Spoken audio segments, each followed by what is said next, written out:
Walang Mary Grace Piato sa kahit anong record ng Philippine Statistics Authority. Walang birth certificate, wala ring marriage at death record. Ang duda ng ilan, baka dinoktor ang mga resibo mula sa opisina ni VP Sara Duterte. Nasa frontline na balitang yan, Marian Enriquez.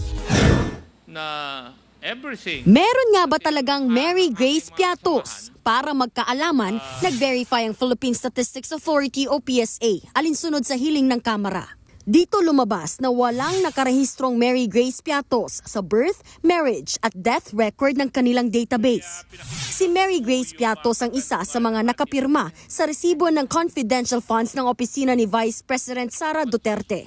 Dahil diyan, mas lumakas ang hinala ng mga kongresista na baka dinoktor din ang ibang resibo ng confidential funds. Kung non-existent si Mary Grace Piatos, I guess obvious na ang implications nito. There is fraud and falsification. Nag-imbento ng mga resibo para madepensahan yung hindi tamang paggamit ng confidential funds. Pero ayon sa ilang kongresista, hindi rito nagtatapos ang kanilang investigasyon. Parang bogus yung acknowledgement receipt.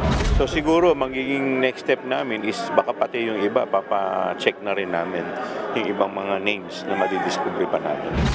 Umapila ang Kamara sa Department of Justice para suriin ang mga resibo. Maghahalongkat naman ng PSA ng record sa mga civil registry.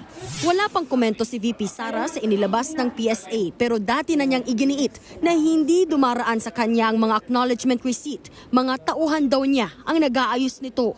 Sa ilalim ng revised penal code, may tuturing na technical malversation ang basta-bastang pag-realign o paggastos ng pondo na nakalaan dapat sa ibang programa o proyekto. Kaya kung mapatunayan na nalustay ang confidential funds, mismong si Vice President Sara Duterte raw ay maaaring managot dito. Lumabas ang resulta ng pagsusuri ng PSA sa gitna ng paghahain ng impeachment complaint ng ilang civic group laban kay VP Sara. Bukas, panibagong reklamong impeachment ang ihahain ng grupong Bagong Alyansang Makabayan o Bayan. Ayon sa Makabayan Bloc, 50 ang signatories ng reklamo na kumikwestiyon sa paggastos ni VP Sara sa pondo ng OVP at DepEd. So naupo siya, gumawa ng mali, kung hindi naman na dapat pang magtagal, edi dapat nang matanggal. Mahaba-haba pa ang tatahakin ng mga impeachment complaint. Baka nga raw abutin pa ito ng higit 4 na buwan. 13 araw para sa filing at referral ng verified complaints papuntang komite at 60 araw para suriin ng Justice Committee. Oras na pumasa sa committee level, saka pa lang ito pagbobotohan sa plenaryo kung saan 1/3 ng higit 300 House members dapat ang bumotong pabor. Dito pa lang aakyat ang reklamo sa Senado na siyang tatayong impeachment court. Nagbabalita mula sa Frontline, Marian Enriquez, News 5. Mga kapatid, Ed Lingaw po, maging maalam at may pakialam sa mga napapanahong balita sa ating bansa.